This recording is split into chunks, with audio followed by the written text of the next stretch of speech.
A decorated black female officer pulls over to check her GPS. Moments later, she's violently shoved into her own car by two white cops, who mock her rank and question if her uniform is even real. They thought she was faking. They thought nobody would come. But when she whispered one code into her phone, the entire chain of command mobilized. Helicopters, agents, federal arrests. What these officers didn't know? They hadn't just assaulted a soldier. They'd just declared war on the U.S. military, and they were about to be court-martialed in front of the nation. The Georgia sun beat down like judgment as Lieutenant Colonel Mara Collins guided her unmarked sedan into a cracked lot beside an abandoned body shop. She wasn't lost. She was rerouting. Her mother had just been rushed into surgery. She had 20 minutes to get across town.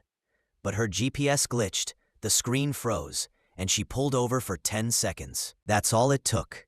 A white patrol cruiser slid to a stop like a predator catching scent. No lights, no sirens, just arrogance. Two officers stepped out, one big, sweaty, and red-faced, already rolling his shoulders like he wanted a fight. The other, lean and sneering, ran a thumb across his cuffs like he was scratching an itch.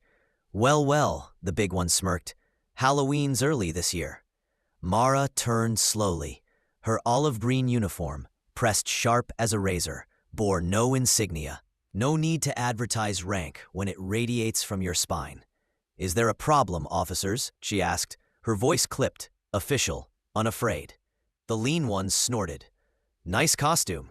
You get that from a surplus store, Colonel?" She didn't blink. "Lieutenant Colonel, United States Army." They paused, then laughed, loud, obnoxious, like hyenas mistaking a lion for prey.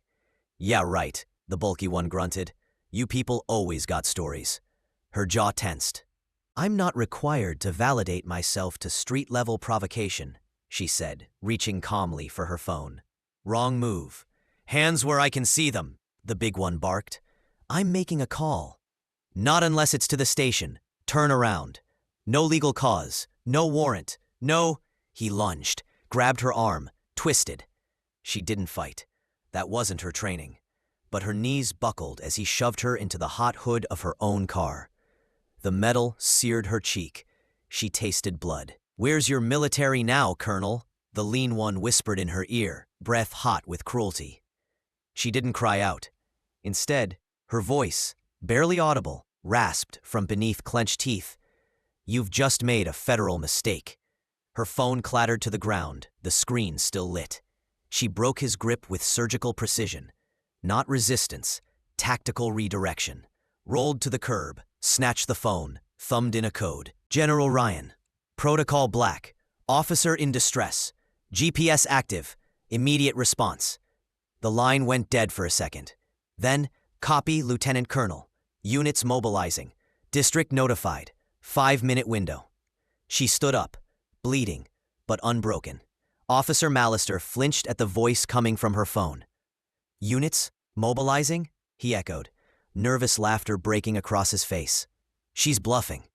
"That's not real," Doyle muttered, pale now. "She's just a chick in a Halloween suit." But Mara was standing taller now. Blood on her lip, yes, but unshaken.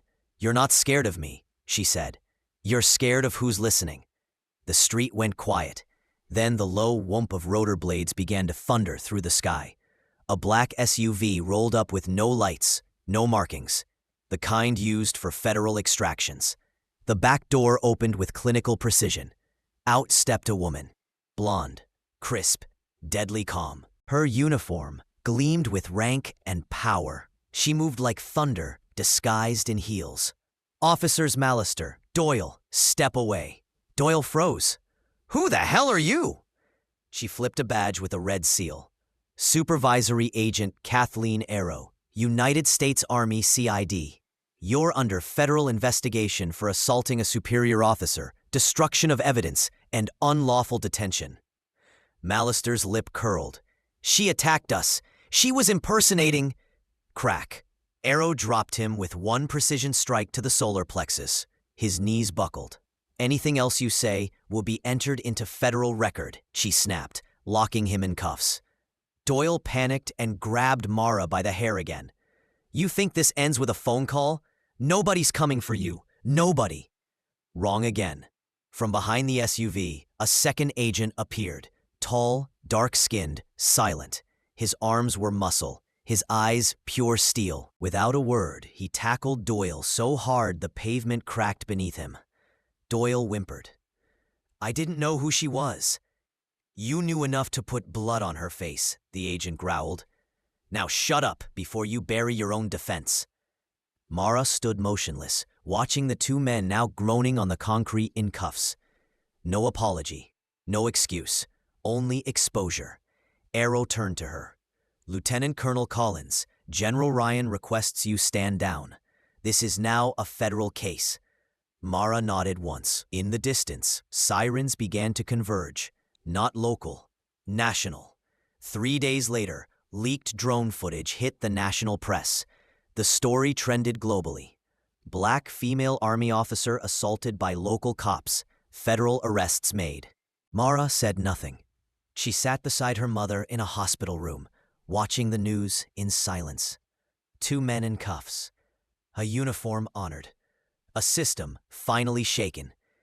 Power doesn't protect you when the world only sees your skin.